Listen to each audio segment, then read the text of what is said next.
Welcome to Humble Hospitality, episode 8.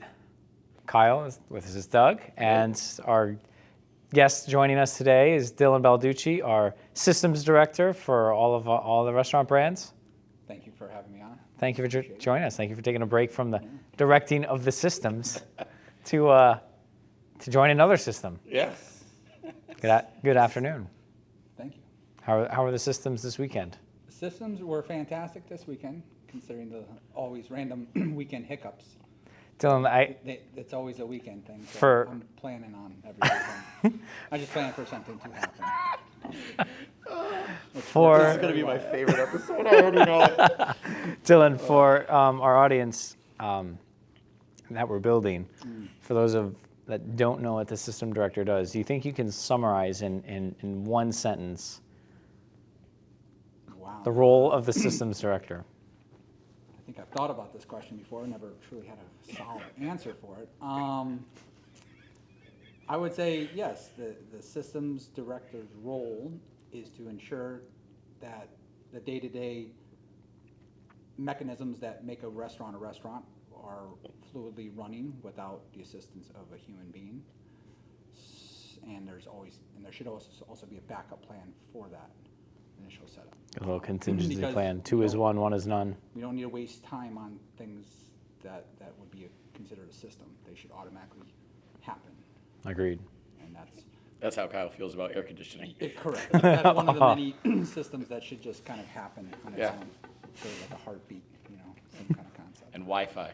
And well, Wi-Fi is a little trickier. Don't. Clearly. It's got more technical aspects to it, sort of like that camera. Yeah.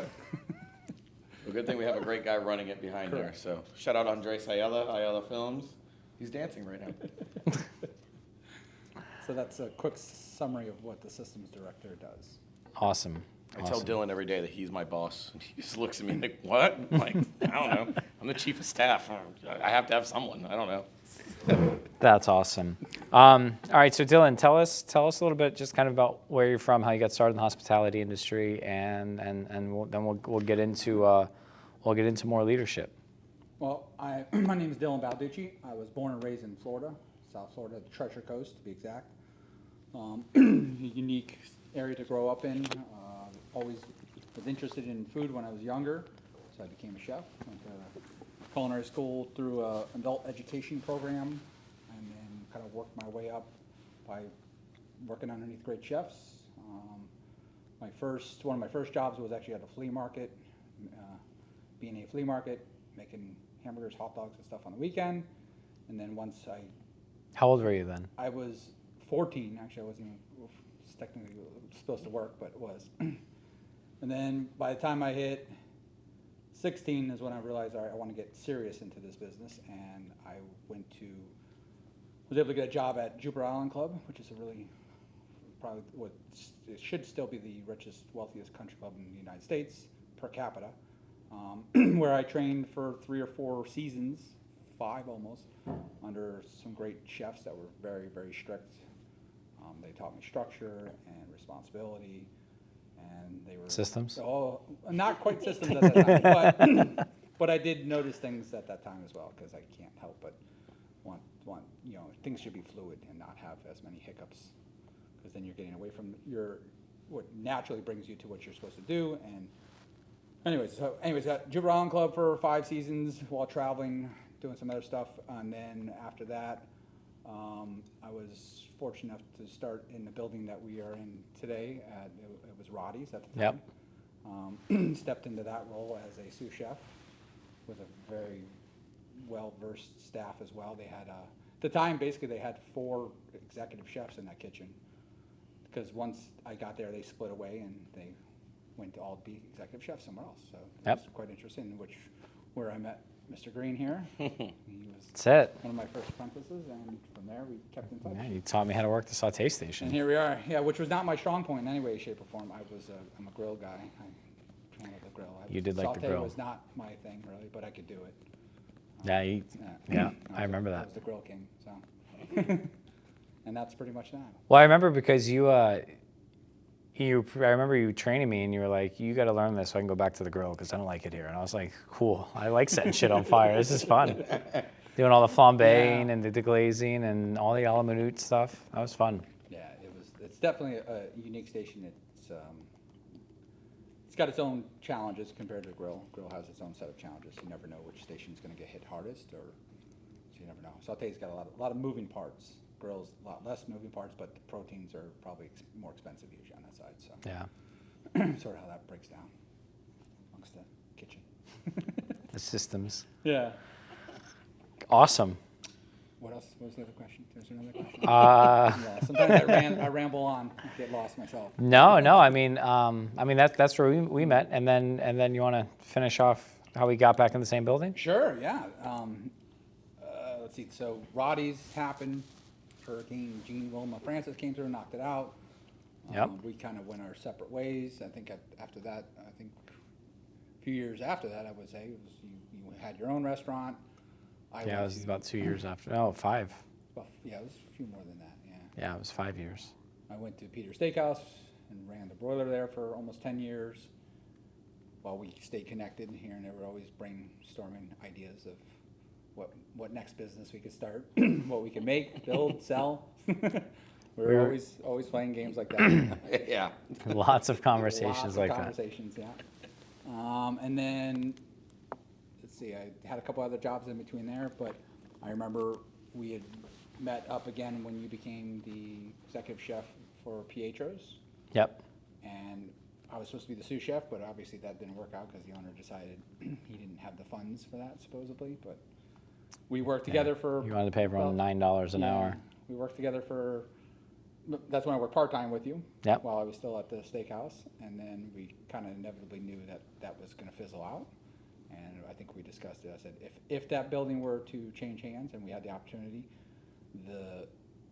as long as I lived down the Church Coast, everyone has wanted seafood on the ocean, but nobody had the audacity or the testicular fortitude to attempt that. Love that. So, Imagine, what a that was- concept. yeah, when we heard, at the time of their closing, I was taking a little bit of a hiatus, and I was just strolling through Facebook, and one of our cooks, who we have now, was mentioning that the building was closing, and I think that's when I reached out to you and said, "Hey, what are you doing? Where are you?" Because I hadn't spoken in a while. I think the last time I spoke to you, you were selling life insurance or some sort of. I remember that. Sounds about right. Yeah, there was something like totally different than what your passion was. And you're like, I could do this, but I'm like, well, that restaurant might be available, and that's where the story began. It's all your fault. It's all right. I'll take that. It's a good fault to have. No, that's it. I remember I stopped dead in my tracks, and I was like, wait, what? And then I called the people that owned the building, and next day I had a meeting with them. Yeah. And then I called you after we got the building, and I was like, Dylan, guess what? You just got a new job, and Yeah. you're like, what? But I like my couch. I was like, I still have a couple more weeks I could sit on the couch, but I understand. Let's get the ball rolling. Like, why not? No, but that was quite an experience. That was almost 4 Yeah. years ago. I know. That's, June 8th was the day that I crazy. met with the landlords, the owners of the property. Yeah, I remember it was. June 8th. I was like, well, this is going to be a fun ride. We're going to make it happen.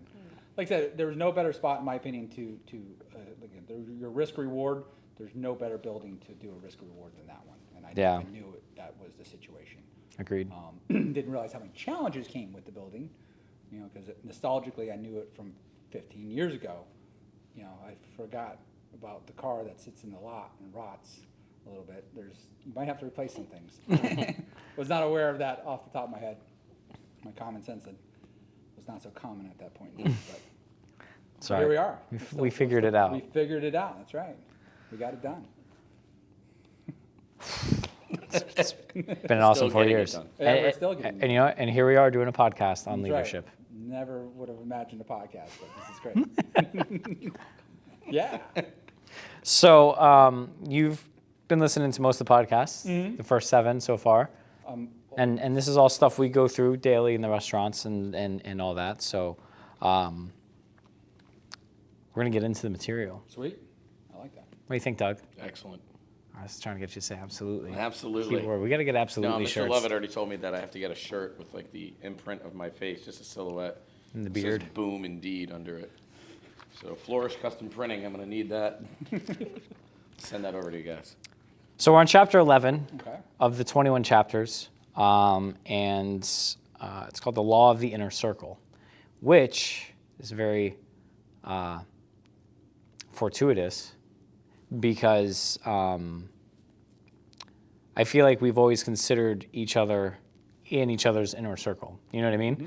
And I think the story that you just gave really kind of showcases how powerful having that inner circle of people around you is. Does that make sense? And how powerful that is, you know. And it says a leader's potential is determined by the closest to him, or her, of course.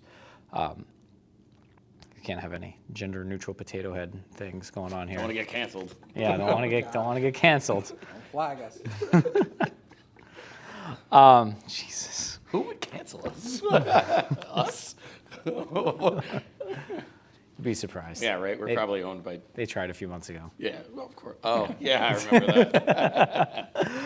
But anyway, the law of the inner circle, a leader's potential is determined by the closest to them, let's say. And, you know, I kind of look at it in our just quick example. You know, we relied on each other to get each other's prospective jobs done. You know what I mean? And had you not texted me about the space being available, we wouldn't have been able to launch the restaurant, et cetera, et cetera. And you know, this is a very simple chapter, and it sounds very simple in the beginning. You know, it's like, oh yeah, you know, and I think we talked about this last episode. It's like, you know, you are who your friends are. You know, and this is kind of a more granular look at that. And again, you know, you got to get the book to get some of it, because again, I do leave some things out. I paraphrase so that I'm not sitting here for 4 hours talking about one chapter, because as much fun as that would be, I know we all have things to do, and so do our listeners. So, Yeah. you know, it's designed to get the most out of it, have some good conversation. So I'm going to kind of skip to the middle part of the book here, or of the chapter rather, and kind of get into some of the examples Mr. Maxwell has. So it says the value of raising up the right people in your circle. So under the best circumstances, a leader should try to raise up people for his inner circle from within his organization. Of course, that's not always possible, as my story from Skyline shows, but you can't beat the satisfaction and rewards of bringing up men and women from the farm team. So to give you an idea, before in the first half of the chapter, he kind of talks about how when he went and took over another church, because he was running churches at the time, how he was, you know, kind of going down in the ranks and bringing some new people up into the inner circle and helping them develop their inner circle. Because basically what he's saying is, you know, it's great to have your inner circle, but it doesn't stop there. Sure. Does that make sense? So let's say as the owner, I've got to have, you know, the GMs and the executive chefs all kind of really dialed in together, you know.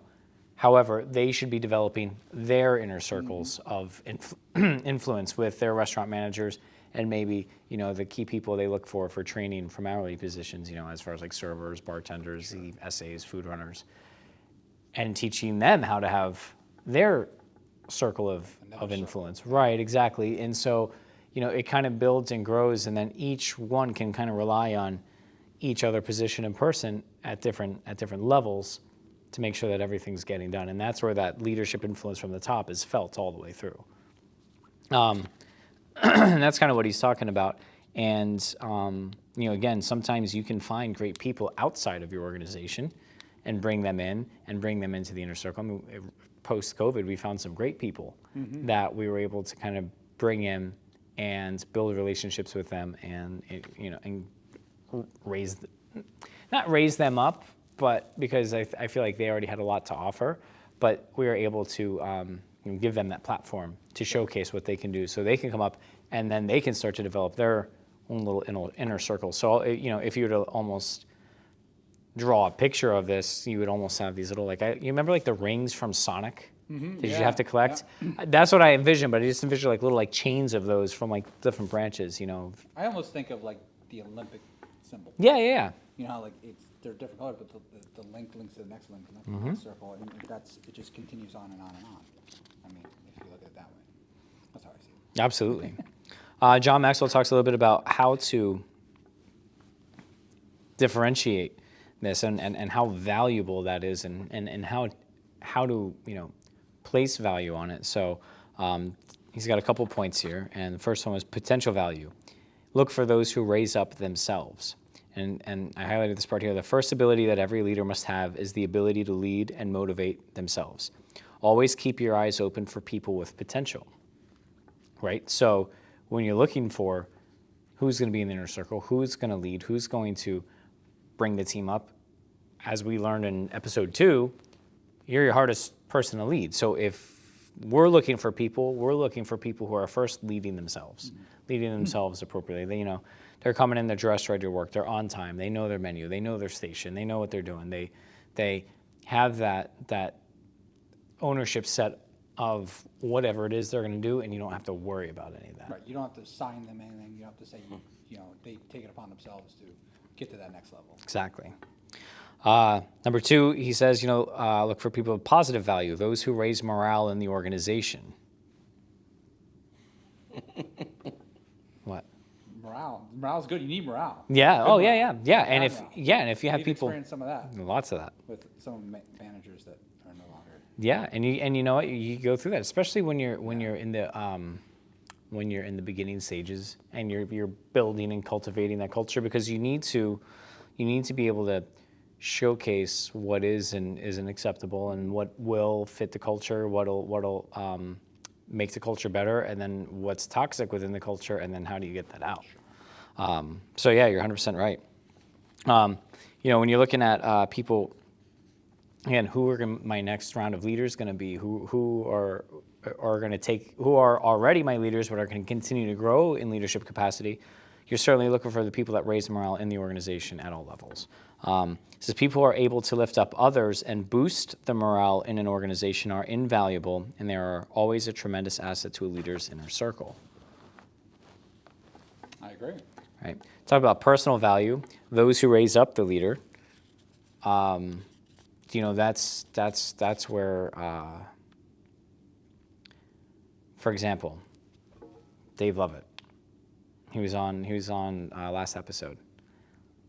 He's been tremendous in the bar program for us, and being able to do the rollouts to the level he does, interact with all the different team members and all the different brands, he raises up the rest of the leaders, and I don't have to worry about the bar program now. Right. Bo over at Oak and Ember handling the service over there. He did an amazing open with Hutchinson Kitchen. He left them a blueprint, went and opened Oak and Ember, and he's owning service and handling that, and he's been doing phenomenal there. You know what I mean?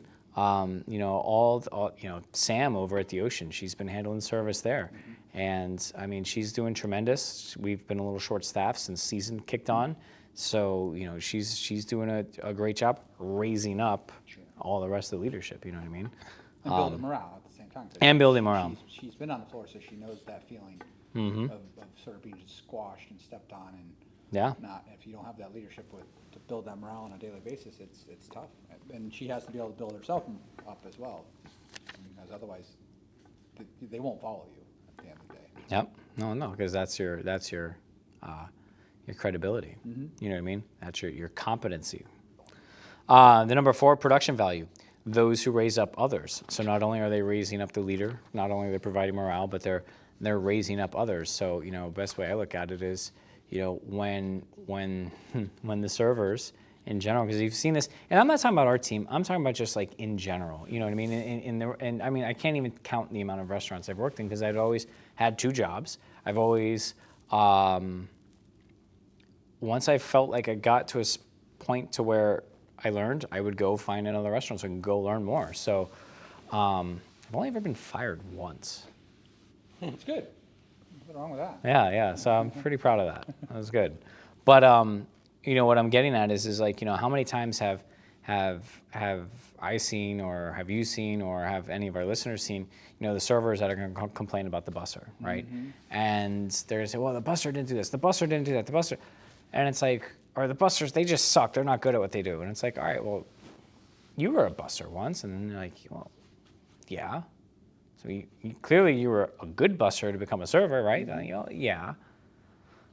All right. Well, did you give that busser any guidance or direction or help or pointers on how to be better, or did you just grumble about him and go on your merry way? Oh no, I didn't do any of that. Well, okay. Well, you're not raising up others right then and there, right? So that's clearly not a trait that's indicative. So instead of just saying, oh, well, this is wrong, or this person's horrible, or sucks, or whatever, say, hey, you know what? Let me take a minute and show you how to do whatever it is that you're doing, maybe a little bit better or easier. Or, hey, when I did this when I was in your position, here's something that helped me. And by the way, here's $5 for making extra effort. I know you got rocked today, or $10. Come take care of me tomorrow. And that's just one of those things. That Yeah. you got to be able to raise up others if you're gonna. As opposed to just griping and walking away and telling a manager and thinking something's gonna happen or change Yep. without attempting to change it.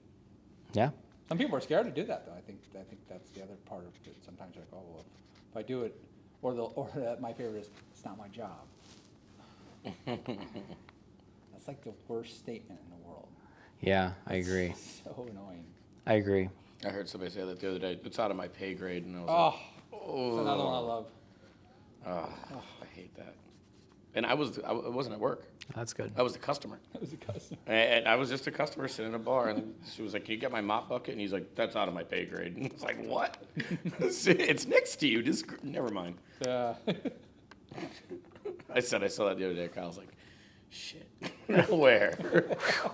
Glad it wasn't with us. The last point here is he puts proven value. Those who raise up people who raise up other people. So leaders raising leaders. The greatest value to any leader is someone who can raise up other leaders. That produces multi-generational leadership. The power of this can be seen in the law of explosive growth, which I don't think we've covered yet, but we'll get there. I remember reading his book. Some of it sounds familiar. It's been a while, though. But Yeah, but you know what? But though it's things that we talk about and we look for every day inside the restaurant. yeah. Well, like anything else, if you make it a practice, it becomes a habit, and the habit becomes contagious, in my opinion.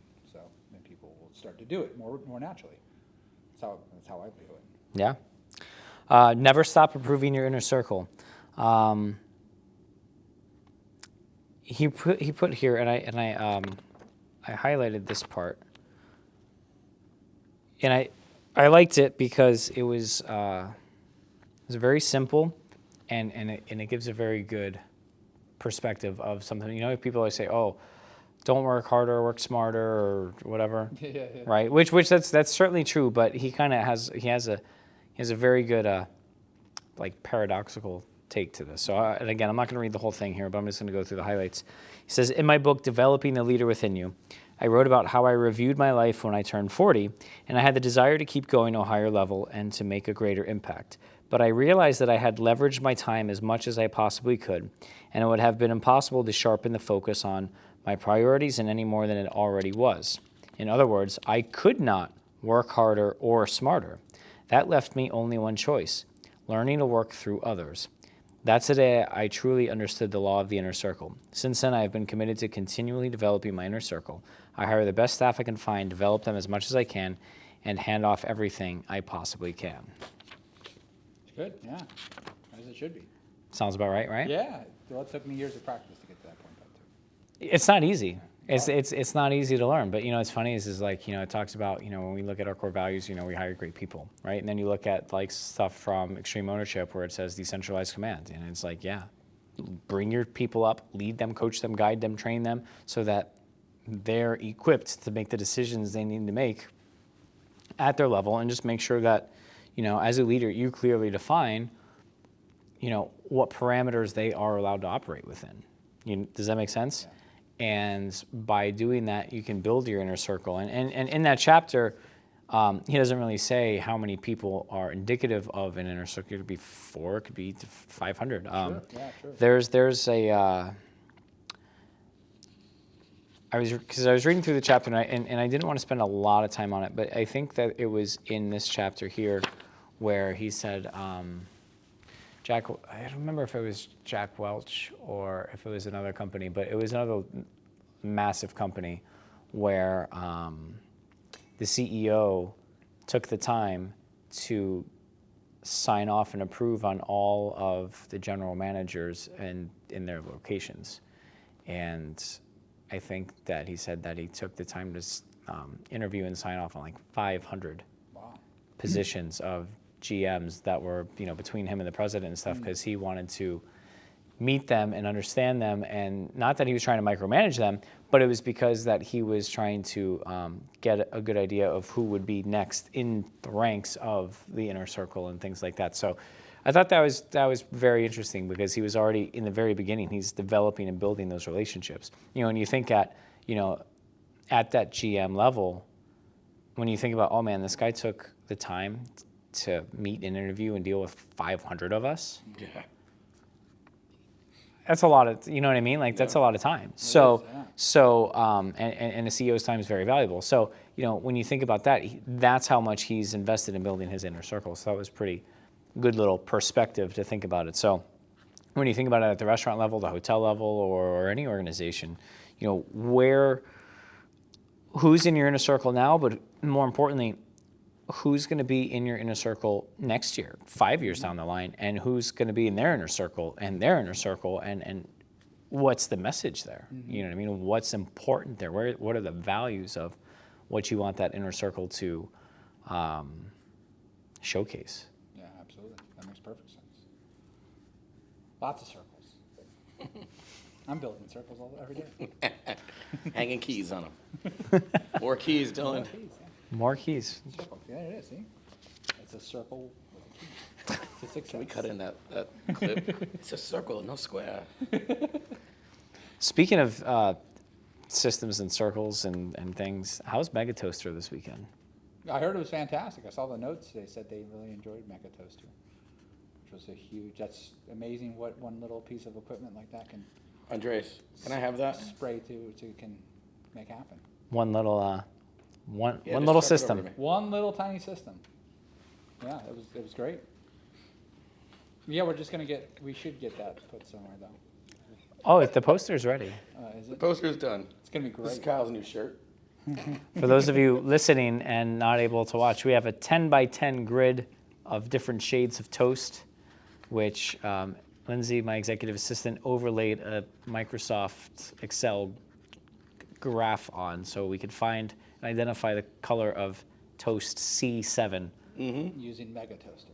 using the We'll have Mega settings Toaster. for the Mega Toaster. I'm like a C4, D4 guy. I like that. That works for me.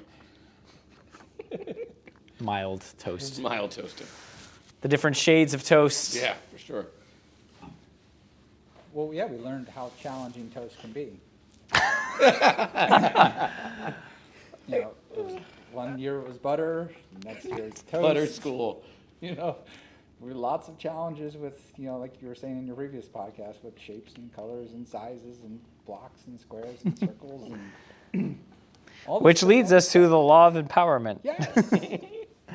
Only secure leaders give power to others. Talk to me about that, Dylan. What do you think? Yeah, like the keys. I mean, that's a lot of power. a lot of responsibility. Every building, if the key gets in the hands of the wrong person, well, then you could have yourself a lot of issues. So keys, you don't give the keys to everybody. They have to be kind of earned, I guess, maybe. True. Sort of, in a sense. True. No, I'm with that. But take it a step back Okay. from the keys. Okay, from the keys. 'Cause you can't give everybody keys. No, you're I right. agree This with is you. true. Not all of our employees have the keys. But we do have to give them a level of empowerment. Mm-hmm. And you ever heard of Henry Ford? Yeah, that guy makes cars, I think. Yeah. What do you know about Henry Ford, Doug? Used to. Yeah, used to. His name's still on the car. I know all these random. Didn't he steal the whole idea for getting his factory having electricity from Heinz ketchup or something? Oh, that I don't know. Yeah, it was. I don't know. I was just watching it. Anyway, yeah, I know a little bit about him. He started a car Right. company. Yeah, so it'd be fair to say that well, I'm asking, would it be fair to say that most people's perception of Henry Ford is he invented the car, or at least invented the process to make the car affordable so that it was able to I be think a lot of people think that. able yeah. to be mass produced and able to what's the word I'm looking for? Be attained by most people at the time, right? And Assembly line, right? That's what yeah, you're referring to, right? yeah, and I don't know if he necessarily invented it, but I think He had a he big influence streamlined on it. it. Yeah, it made it kind of advanced it tremendously. And then I would think most people believe that from there, Ford just became this mega powerhouse and just started making all different kinds of cars and is what it is today, right? Well, through reading this, I was reminded, because I remember I read this chapter, and years and years ago, and I was like, oh, that's cool. And then I forgot about it. And then so when I read it again, I was like, oh, yeah. And then you really kind of get to understand it. So again, I'm going to summarize these couple pages here because it was long. And again, you want to read it all. You got to read the book or go buy the book. But Henry Ford was a really bad leader. I think I do remember that about the story. It's the exact opposite of empowerment. So, going back to only secure leaders give power to others. So basically saying you're raising up, just like the previous chapter, you're raising up other leaders by giving them the power, the knowledge, the tools, and the opportunity to essentially learn how to do your job, right? And before we get into Henry Ford I've always been in the mindset of I want to train myself out of a job because I want to be able to go to my boss and be like, hey, boss, this guy or girl is ready. They can do what I'm doing now. When you're ready and you've got the next task for me or the next challenge or the next position, I'm ready and I have your backup. Oh, and that person's backup is backed up and they're ready to go too, right? Because one of the things that most people don't recognize in any organization is that the war on talent right now is tremendous. It is so hard to find and retain high qualified, good character individuals. So what I tell people all the time is we have to build them. As leaders, it's our job to build them within our organizations. So how valuable is it to a boss if someone comes to you and says, hey boss, listen, whenever you've got more stuff to put on my plate, I'm ready. And not only am I ready, but I've got 3 people behind me that are ready to take all the next consecutive steps up. Versus the boss having to go and force someone to come up a level and then find that gap in between, you know what I mean? Mm-hmm. Where they were, where they are, and where that next person needs to be. So, most people are like, oh, well, if I teach someone how to do my job, I might not have my job, or That is a very common. and we get into that. We talk about it in here. Or the next thing is, oh, well, what if I show someone to do my job, and what if they do it better than me? I'm gonna look bad.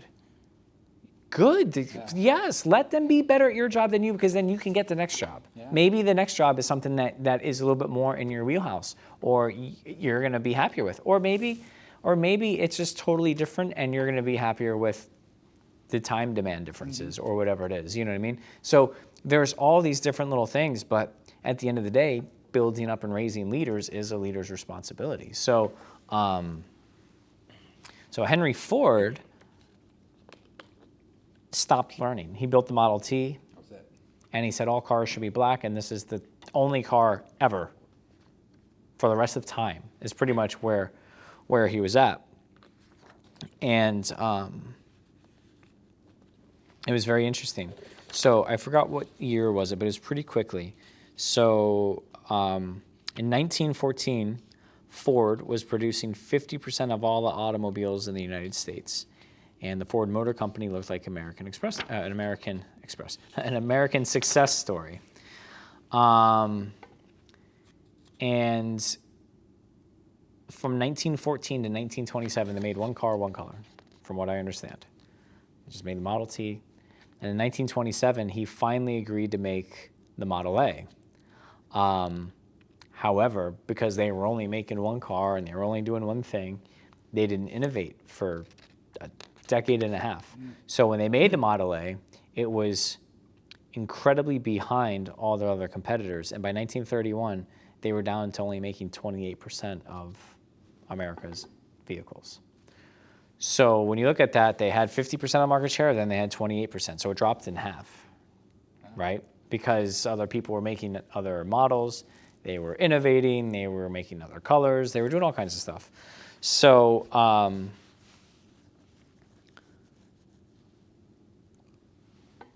Henry also, he would like micromanage his people. He would mess with them. Does that make sense? Like his leaders, he would like mess with them. He wouldn't, what's what I'm looking for? I think I know what you're saying. Though. Like, He would kind of beat them up and Taunt. yeah, and undermine them, and just, he was like, this is it, it's as best as it can be, and like he had it all figured out. yeah. Couldn't tell him anything. His statement His was ego. was the one that lasted the most. Yeah. He didn't really care what the other ones thought. Mm-hmm. So then he gave his son the presidency of the company, and then he would undermine his son, or he'd back other leaders in the organization because they aligned with him, or they just, yielded to him. And then so everyone kind of figured that they would just wait it out till he died. But then his son died at 49. So then the grandson comes in to take over. And then the grandson, it said here, I don't remember if it said what year it was. I think it was in the late 30s, early 40s. Ford Motor Company was losing $1 million a day. Which is an astronomical number Especially back then. back then. Correct. Holy shit, man. Yeah. 80 years ago, $1 million a day? I couldn't even imagine. Yeah. I don't even know what that number is now. Not sure, but I'm sure it's a lot more zeros. I would bet you it's about 10 to 15. I would bet. That sounds about right. I would bet. And so anyway, so the grandson comes in, and he comes in and he's like, hey, we can do this, but Grandpa, you got to sit this out, and he comes in and he's working with their leaders. They get it turned around, they get it producing, but he's still very much like his grandfather as far as like undermining people, this, that, the other. Again, you got to read the book, but you heard of Lee Iacocca? Yeah. All right, so he worked for Henry Ford II, and John Maxwell quoted him here about Henry Ford II's leadership style. He said, Iacocca said that Henry Ford II once described his leadership philosophy to him years before Iacocca himself became its target. Ford said, if a guy works for you, don't let him get too comfortable, don't let him get cozy or set in his ways. Always do the opposite of what he expects. Keep your people anxious and off balance. End quote. Yeah. That's not good chiefing. No, that's not good chiefing. I think during that time period, though, that was the structure worldwide almost. It's almost dictatorship style, like make your people feel uncomfortable so that you can control them in a sense. It's a controlling thing, obviously, not a building thing. There's not obviously it was Correct. It was not trying to do that. No, and you're 100% right. What's funny about that is in episode 2 we covered Peter Drucker's book, right? Remember when we covered that? This was around the time that he was doing his studying and he was coming up and learning, and then his publications really didn't come out until the 50s. His work didn't come out until the 50s or 60s. So this is all right before that. This is all World War II era, and so all these practices are being studied, observed, and then they're seeing the world transform. And they're like, yeah, this doesn't work. And not for nothing, but you and I have both worked for individuals in the hospitality industry that were raised in this time, Yes, that's just good. Yeah. Yep. in the 30s and 40s. And I'm sure that how they were raised and brought up probably it didn't evolve. Like their parents didn't read Peter Drucker's book and like, oh, we're going to change our methods. No. You know what I mean? And so Very much like what you said. That was their style, was to make everyone feel uncomfortable enough, and their input was the final say, even if your idea was better and more fluent and didn't matter. didn't matter. It wasn't theirs. End of story. That's what it was. And that's where how they feel like they retain power. Yes. Well, in that case with Henry Ford, I'm assuming it's probably because he didn't want his dream to be taken away from him personally. What do you mean? I imagine the car, the whole concept of building cars.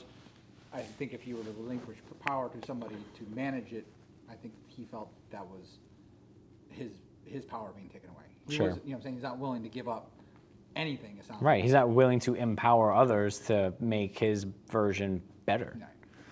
You know, and that's where like it's good leaders. You know, it's you've got to, even it can be your idea, your vision, whatever, but it doesn't have to be all 100% your idea. And I think that collaboration and collectiveness of other ideas is what makes it great. I mean,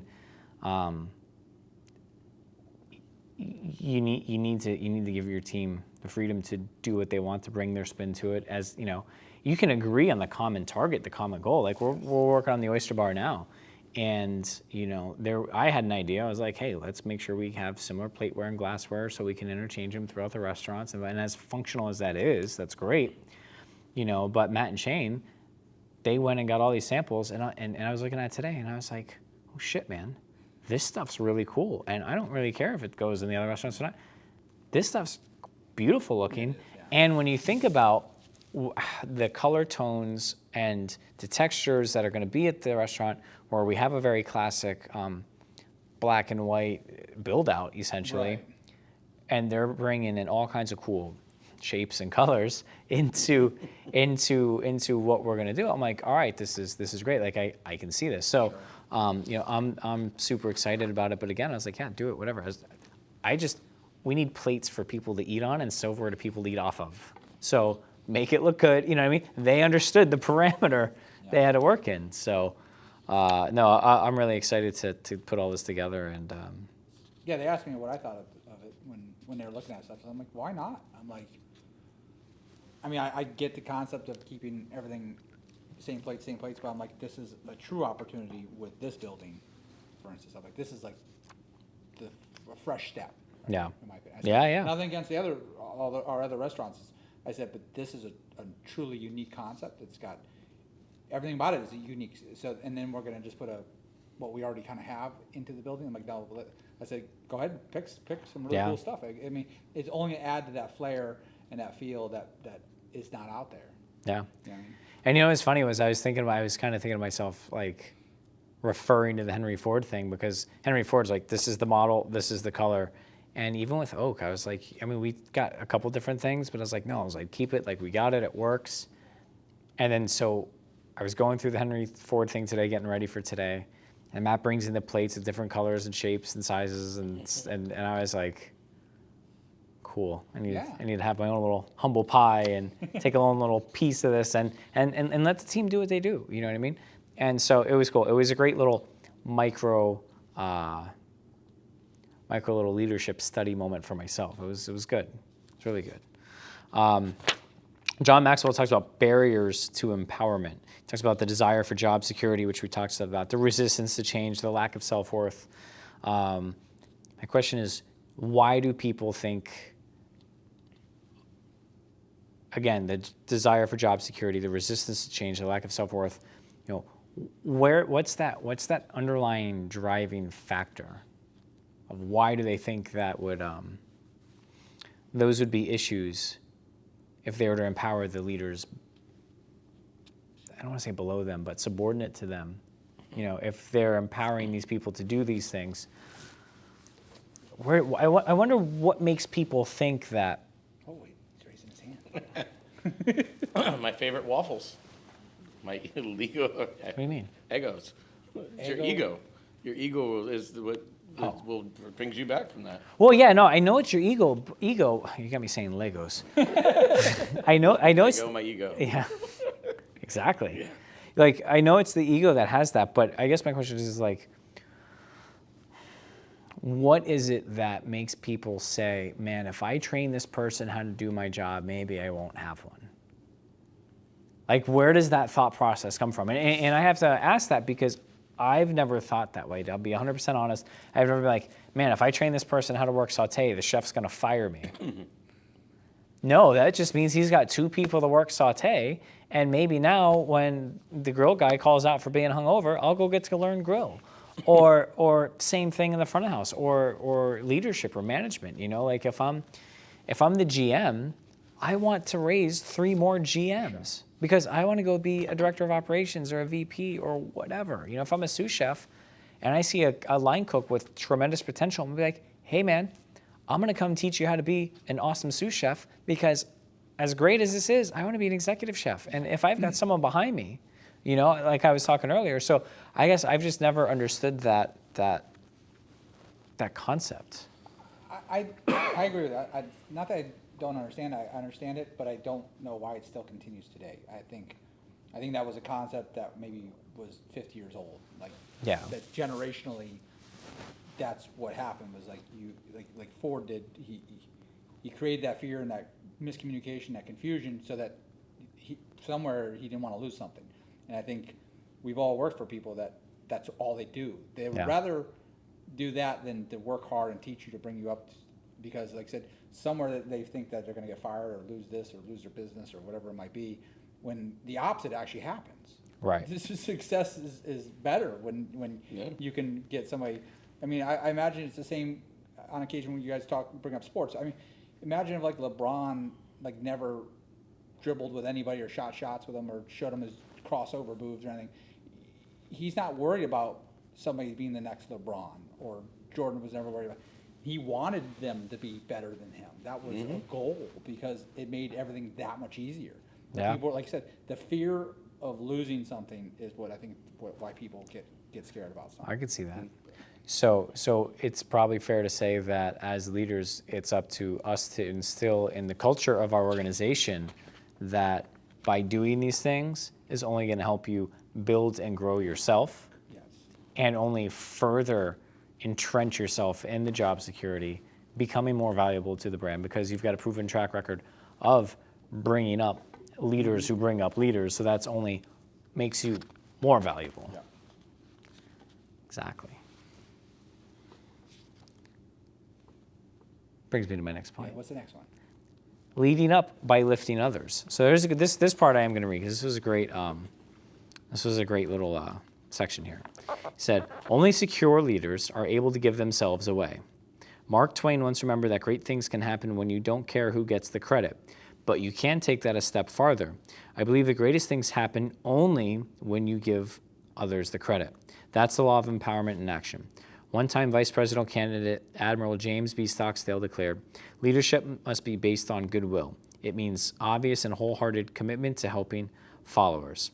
What we need for leaders are men of heart who are so helpful that they, in effect, do away with the need of their jobs. But leaders like that are never out of a job, never out of followers. Strange as it sounds, great leaders gain authority by giving it away.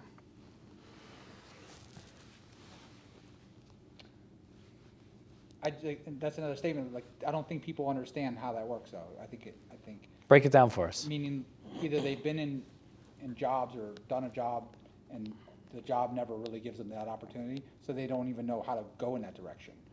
I think, even listening to, I think it was the last podcast or whatever, would love it. He was saying how being a part of this business or this company is amazing, because there's always feedback from somebody, and there's always forward momentum, he was saying, along those lines of which is not really heard of out there in most businesses. Whether it's Specifically in a mechanic, right, restaurants, especially yeah. a restaurant. I mean, maybe, like everyone talks about Google and Disney and those big companies, they're huge companies, and they have human resource departments, and they have people studying the analytics of this, and they focus on their happiness, well-being, and bringing people up. But the average small business doesn't have that realistically, or maybe they've never had the tools or understood how to instill that into their business at all. I think that's the hardest part. That's step one. That's of a fair statement. Taking that first step, I think, is always the hardest thing for anybody. And I think For sure. And they're scared to do that. And I think you've seen in your experience, and I say that because I know we've been in contact for 17, 18 years. Yeah. So we've talked a lot about your experience, my experience. Yeah, absolutely. We've And had we some of both the have same experiences. some, A lot but of we have totally opposite. we have a lot of overlapping, But I think it's safe to say that in the experience that we've both had, is we've both been in, and you too, Doug, you've seen it, you've been there, where you're working and you're in a restaurant. I'm thinking of specifically restaurants in this perspective. You're working in a restaurant, and the chef is an amazing chef, but he's a horrible people person, and he's probably a horrible numbers person, right? And so although the food is great, the kitchen pumps food out, this, that, the other, it's not a good work environment and it's not financially viable, right? Or it's the opposite, where there are such great people. Does that make sense? People. Peoples. There's such great people that the rest of it goes by the wayside. And although they're an amazing host, and although that they are great schmoozers, and whether they feel great, whether they feel horrible, whether they're angry, sad, whatever, they're awesome showmen or showwomen out on the floor. They're getting it done, but the food's horrible, and maybe the numbers are bad there too. Or they're really good at numbers, but they're so good at numbers that they get cheap food. You know what I mean? And it's just like, there's really rarely a balance in one individual, let alone a team of individuals who are able to kind of round that out and say, all right, well, Doug, you're good at the people aspect. Dylan, you're good at the food, and I'm good at numbers. So let's go into a restaurant, and we all kind of just collaborate with each other. But when push comes to shove, we stay in our lane and get done what we need to get done. There's not a lot of small independents like that. No, they're right. That's very true. There's a handful, and they operate pretty well, but there's not a lot of them. Or there's not someone who's like, oh, well, I'm just really good at all these things, because it's hard to be good at all those things, Or if you are good at all those things, you can't be a 10 at every level, So that's why you have to lift up others. And if you are one of those small independent mom and pop restaurants, you should be looking for people that have strengths that are where your weaknesses are, right? And that's with any organization, right? But I'm going to, again, speaking through the lens of restaurants, like if I'm a really good chef, I'm looking for a really good front of house person. If I'm a really good front of house person, I want to find a really good chef. And I'm not going to tell them how to go be a chef. I'm going to let them show me how to be a good chef. Sure. And I'm going to bring you guests, and I'm going to make sure they come back. You know what I mean? Yeah. Like you got to play to your strengths. I think when you stepped into the role when it was Pietro's, he micromanaged you and didn't allow you to do what you do best. Yeah, agreed. And and I watched him firsthand from that initial interview with him to and I knew right then when I walked out there, I'm like, oh, I just put my head down, like, man. It was sad because you saw him waste the sad. potential of the location. So sad. It was like, wow. Well, that's how I knew. I'm like, well, a few years, just patience. A little bit, we waited this long. It's going to happen. And it was inevitable. Matter of time. Yeah, but watching you struggle with that, because realistically, like you knew as well, I could only do this for so long with having somebody with their hand on my collar. Well, yeah, and at that point it was, okay, I'm working 6.5 days a week. My salary is equivalent to what I would make as a sous chef anywhere else. No matter how hard or how good the food is, or whoever the chef is, doesn't matter, because he's going to drive it into the ground. So at that point, where is the value or longevity for me, right? And when I go out in town and I'm like, oh yeah, I'm the chef at Pietro's, they're like, oh, that guy's a jerk. Like, that place is horrible. Like, I won't go back. Food was okay, but the service was horrendous. The guy yelled at me. I was like, oh yeah, this sucks. And it was funny, which leads me to, so when I left there, I went to go work, and I applied at every Seasons 52, Capital Grille, and Eddie V's from Miami to New York on the East Coast, all up and down the board. And I was like, well, hopefully somebody calls me, because I wanted to get back with Darden at their higher end concepts. And then so Eddie V's reached out to me, the director of operations, and he's like, hey, I'm based out of Orlando, because that's where their headquarters is. He's like, you scored high on your aptitude assessments, whatever. I like your resume. Can you come for an interview? So I was like, oh, cool. So I went up to the Restaurant Support Center, and I interviewed with him. And I don't remember if this was the exact question, but he was like, he goes, why should I hire you? Like, towards the end of the interview. And I told him, I said, listen, I am not the best chef. I said, I like good food. I know good quality. I can produce food. I said, I'm competent there. I said, but I was like, where I feel my value lies is I understand how to do good food, the tenets of it, et cetera, et cetera. But I'm not the farm to table Thomas Keller, Michelin star chef. I said, I don't think that's what you're looking for, but that's not me. If you want me to go, I'm like, could I do a good job at it? Yeah, I can get it done, but I'm not going to be that off the wall, artsy, craftsy, it's not me, but I'm proficient. I also understand the service because I've spent a lot of time in the front of the house, and I understand where those overlaps are so that I can make the two work and be harmonious. And I understand what the guest is looking for, having been in the front. So I understand how that translates through the kitchen. And I said, and I also understand the numbers. And I said, so by no means am I holding a CPA degree, but I understand restaurant math. And I understand the food cost, the inventory, the purchases, the beverage cost, the labor cost. And I said, I might not be, a PhD in any three of these categories. I'm like, but it's a pretty solid base that I understand. And the fact that I know how they all work together and how to make them work together, I said, I think that's where my value is. And I think that's what got me that job, which changed my life. He was like, oh. Yeah, I bet that's a very. He's like, that's because that's what they're looking for, though. That's what, and that is what I provided. When I was at Pietro's, I made all those order guides. I made all my own food cost charts. Remember my sheets? I do. All those spreadsheets. You were like, what is this? I was emailing them to you. You're like, I don't have a computer yet. It's like I got my phone. I was like, God damn it, Dylan. I was trying. So, all right. So moving on to the next segment of the chapter. Finding strong leaders to empower. So you can lift up people and empower people, but you've got to find strong people in your organization to empower, to give them the opportunity to take the chance and the responsibility, and you've got to identify who those strong people are within your organization. So here's a good example from Abraham Lincoln. It's very, I liked this. Honest Abe. Good old Abe. So Lincoln's ability to empower played a major role in his relationship with his generals during the Civil War. In the beginning, he had trouble finding worthy recipients of his confidence. When the Southern states seceded, the finest generals in the land went south to serve the Confederacy. But Lincoln never lost hope, nor did he neglect to give his leaders power and freedom, even when that strategy had failed with previous generals. For example, in June of 1863, Lincoln put the command of the Army of the Potomac into the hands of General George G. Meade. Lincoln hoped he would do a better job than had preceding generals Ambrose E. Burnside and Joseph Hooker.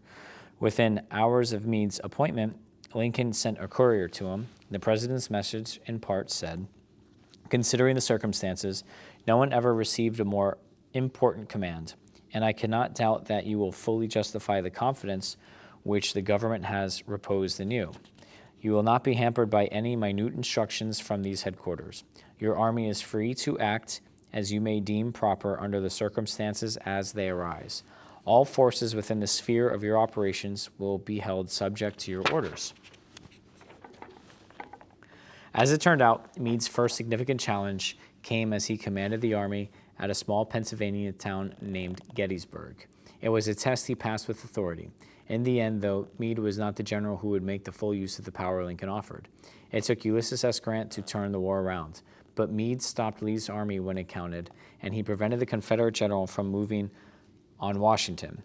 Lincoln's use of the law of empowerment was as consistent as Henry Ford's habit of breaking it. When his generals performed poorly, Lincoln took the blame.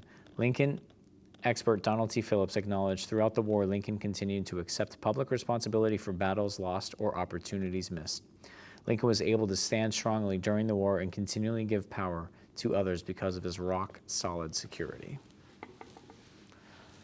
So there's a lot there. He took ownership when things went bad, and he told his generals, he's like, your army, you guys are on the front lines, you guys figure it out. And that's one of the things where in the restaurant, for example, one of the things that I've always seen in the restaurant industry is, someone in a leadership position, whether it's a chef, a GM, owner, whatever, like you have to do it like this, like this, like this, like this, like this, right? Or when they're not there, they're telling you how to do things or telling you, what you should have done in such and such scenario, this, that, the other, and or saying, hey, that's a wrong move, do this. I disagree.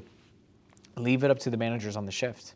Let them make the decisions. It's up to us as leaders to coach, guide, and develop and instill what those leaders should do through our overall objective, our overarching objective, our core values, how we take care of each other, not through, oh, well, what I would do or what you would do or what he would do. Does that make sense?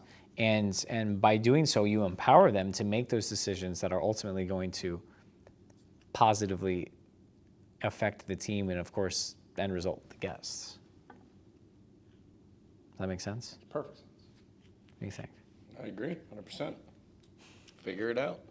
That's it. You're there. Figure it That's out. it. I Now- gave you now- the training and Yeah, now don't get me wrong. knowledge, and I gave you all your tools If and something tools. happens, like sometimes when I'm in the restaurant, if something happens and maybe it was a bad call, maybe it was the wrong call. I don't go in and say, well, you should have done this, that, the other. I'm going to say, hey, what led you to make this call? Why? How did we get here? What were some of the other factors you were dealing with that I might not know about? So I can, because maybe if you tell me X, Y, and Z, I'm going to be like, oh, okay, that makes sense. I understand now why you made this call, and maybe I didn't tell you that X, Y, and Z is also important. So next time when you're facing a situation, maybe this would be a different way to make that call.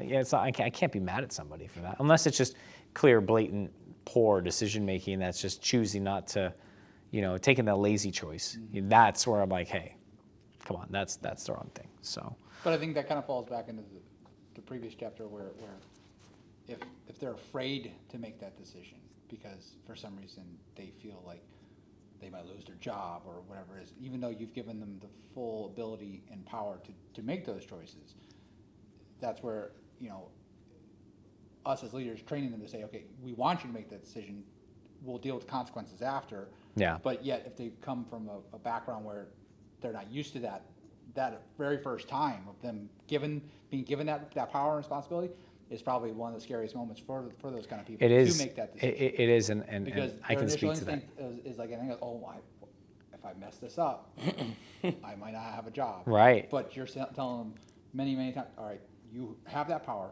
make that decision. We'll Yeah, deal with it. I would rather you make a decision and be wrong than have you make no decision and stand there and watch the opportunity pass. Yeah. You know what I mean? Because that's going to be worse than no decision or no action. And to your point, when I remember when I was training at Eddie V's in Orlando and I was after Pietros after getting yelled at and screamed at for a year and beat down and whatever. Yeah, over lemons. Like I was like, dude, it's like what whatever. But I remember kind of having that like abused dog feeling for the first like 60 days I was there. I was like, oh, well, can I do? And they're like, yeah, don't worry about it. Stop asking those questions. Like, yeah, you can like go take like a lunch break. Yeah, you're allowed to go to. Something simple. You're allowed to go to use the restroom if you need it. Like that's fine. It was weird, and I was like, oh well. I'm like, wait a minute. I can like if I had to go to Publix to like buy something and I can reimburse myself and do a paid out. Yeah. They were like, yeah. I was like, what? Yeah, it was wild. They're like, yeah, we They pay. empowered you. They were telling you, we're They did. empowering you. Yeah. You do it. Make And the decision. I remember I was like, if I like interview someone, if I want to pay them more than like $12, $13 an hour, do I have to clear it from you? They're like, you better pay them $12, $13 an hour. They're like, they're like, you have a labor budget, right? I said, yeah. They're like, don't blow the budget. No, we don't care what you pay them. And I was like, oh, like you want 5 people working, making $20 an hour? That's fine. Just don't go over the budget. I was like, okay. And then I was like, oh, this is cool because now I can actually build my team and I can incentivize and I can balance it out. Maybe I find a rock star broiler guy that's at $18 an hour, but I'm bringing my dishwasher up who's making at the time $10, $11 an hour. I can bring him up to 12 or 13 and teach them that, and I can still balance out my budget. What a concept. And now there's room for growth for everybody. I was like, oh, that makes sense. But instead, before I was like, don't pay anyone $12 an hour. I'm like, Jesus Christ, Yeah. You're micromanaged on almost every single decision you were. He yelled at me once. Pietro? Yeah, he did. He yelled at me for moving a piano. I was like, me? He's like, it wasn't there. And I'm like, I'm one person. I'm bringing in my DJ. I go, what the hell? How could I? Yeah, I was possibly do like, that? that's a physical impossibility. Yeah. The last part I have to this is the power of empowerment is a key to empowering others is a high belief in people. And I think that's, and I highlighted that, I think it's a very powerful sentence because you have to have a consistent belief in people if you're going to continue to wake up every day and lead. Yeah. You have to continually believe in people, and there's going to be times where as a leader you're going to get burned. You're going to invest, you're going to empower, you're going to give and give to your people. And there's going to be times where you're going to get burned, where I don't want to say you made the wrong call, but for whatever reason they decided to make go a different direction. Yeah, I think, like I said, you can give empowerment, but if somebody's not willing to be adventurous enough and want to take that step to feel what that power is like and continue to grow, then that's where what you're saying is a failure, but it's not a failure because if you never gave that to somebody to find out that was going to fail, then you wouldn't know what that feeling is. Right, It's kinda- exactly. it And works hand in hand. and for all that for every 10 people you do that with, and you find the one that captures it and runs with it, Yeah. it makes it that much better. Even if it's 1 out of 100, that's okay too, you know. And it's like you have to just keep believing in people, and it's hard sometimes because you can get burned 12 times in a row. Well, I think that was one of the biggest risks that you decided to do, that we discussed about when we took the building over, the original on the ocean, Yeah. was retaining the staff from the previous building Yeah. and weeding out, in theory, the ones that we think are bad, but yet giving them that second chance to step up and take responsibility and show us what sort of talent they have and how professional they can be. And as we saw, not everybody wanted to take that step. True. They wanted to stay, they were comfortable where they were, and that was end of story. Well, you know, a lot of people they want the outcome without the effort. You Sure, know, they want the benefits without the sweat. You know, and I think that's just kind of how society is these days. I kind of feel our media puts out there like, oh, it's easy to just get up and do these things, and you know, you should be owed all the benefits without putting in the time, the effort, the energy, the study, the hard work, the sweat, the tears, the blood, the toil, all that, you know. And it's interesting. I mean, I can't tell you how many people I've seen it with in the kitchen where like, yeah, I want to be an executive chef. Okay, cool. Here's the path to get there, and we're here to help you, and here's all the tools. And by the way, I even lit the path for you. Like, Yeah. you gotta walk it. Yeah. You know, you want to jog it, even better. And it doesn't, you know, all of a sudden they get a little rock in their shoe and they're like, nope, I'm done, I'm out. Yeah, this is true. You know what I Very mean? true, yeah. And it's like, Witnessed it it's like, many man, times. yeah, it is, whether it's in front of the house, back of the house, whatever, you know. And it's just, but you can't let that stop you from giving that opportunity to somebody else. Well, I always think of, it's kind of funny, like I'll talk with Dalton. I remember when he was brought in or was new, there was so much bad talk about the poor guy, and I'm like, I don't see that. I'm like, this guy's gonna shine.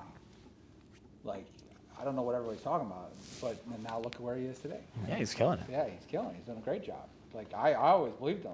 Like, oh, he's gonna do this, and then he's gonna fail at this. I'm like, man, what are you looking at? Like, what kind of mentality do you have to have that you wonder why more negatives coming towards you, because that's all you're talking about. Mm-hmm. You Negativity know, the laws of breeds attraction, in negativity. a sense, Yeah. as they would say.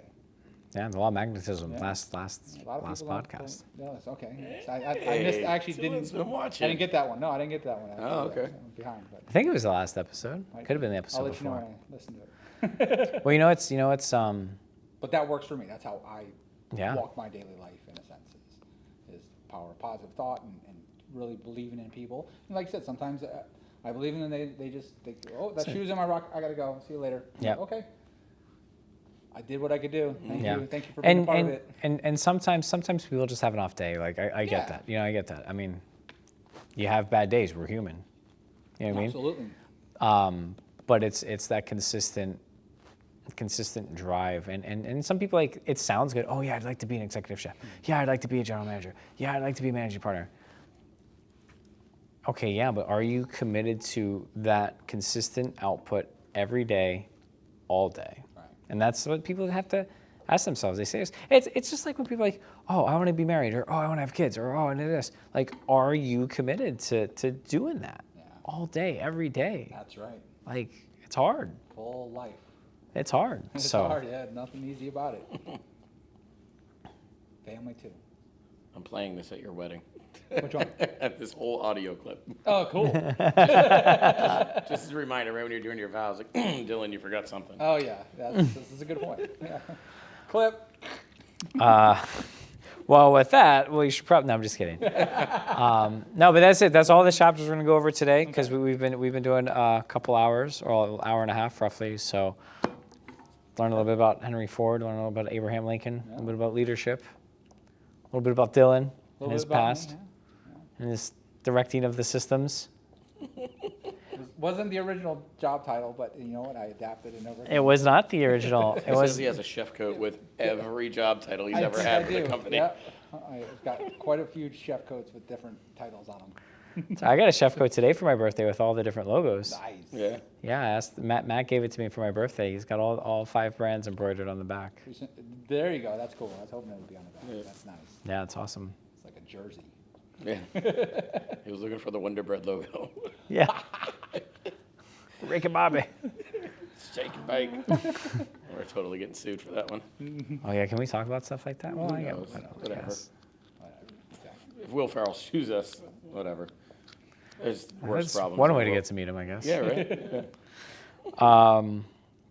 I think calling people out is a good thing, actually. I Yeah. highly recommend it. You've called out a few people on your podcast so far. Keep calling out Matt. We got to get him on here. Yeah. Oh, wait till you see the new, well, the last week I FaceTimed him. Oh, yeah. Did you? Yeah. Nice. Yeah, well, he's on it. Yeah. That's good stuff. Should we do it again? No. He's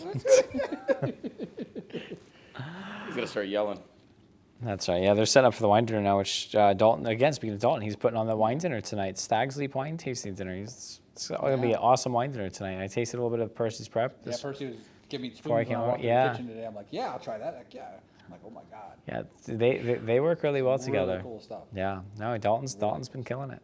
He's been empowered, and honestly, I feel bad because I kind of got to look up and check some of the new wines he's brought in because I haven't been looking. Oh. And he's like, yeah, we got this and we got this and we got this. I tried one of the ones he brought in the other day. I was like, this is freaking phenomenal. I'm like, we need this over at Oak because it's an Argentinian Malbec. Yeah. I'm like, we need this at Oak because of the smoke and the grill and stuff. So, yeah, he's killing it, man. So, Good, yeah. yeah, all in all, man, our management team at the restaurant, I'm super thankful and proud. These guys are leading. We're in the peak of season. They're stepping it up.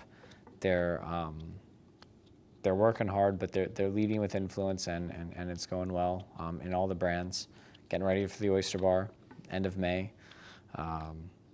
We've been dealing a lot with Tanya here at the Promenade, Yeah. and Speaking of killing it, she's awesome. yeah, Showing this place every day. Yeah, and right? It was so funny seeing her, like, us talk to her about what we expected. And she just sat, smiled, and said, yeah, absolutely. Even, like, She's a the pro, man. intricacies of things that, we would say that anybody in her stature and her job was just like, it's like, okay, now when you put your shoes on, make sure you loop, swoop, and pull. And she's like, loops, okay, heard.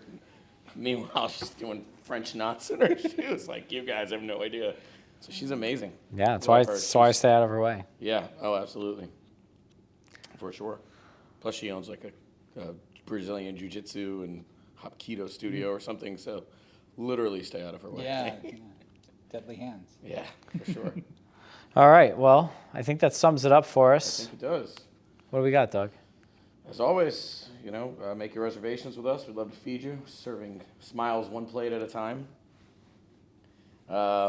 Obviously, we have the merch. The logos are going to be right here. So you can click that link right there, and it'll take you to our site. Feel free to support us that way. As always, share this with your friends. Give us a like, hit subscribe, click a little bell. You get a notification. It's like right there. And you'll get the notification every time we post, which is normally Tuesdays. Yeah, Lindsay's been good about getting Yep. it wherever she needs to get it. Andres has Shout out been Lindsay Human. getting it for us. Andres Yala Films, Yeah. handling all our video needs. He should handle all of your video needs as well. Yeah. Just saying. Should definitely handle all of your video needs. All of them. All right, until next episode, thank you guys so much for tuning in. Yeah. Happy, humble leading. Yes. Don't forget your humble pie. Very humbling.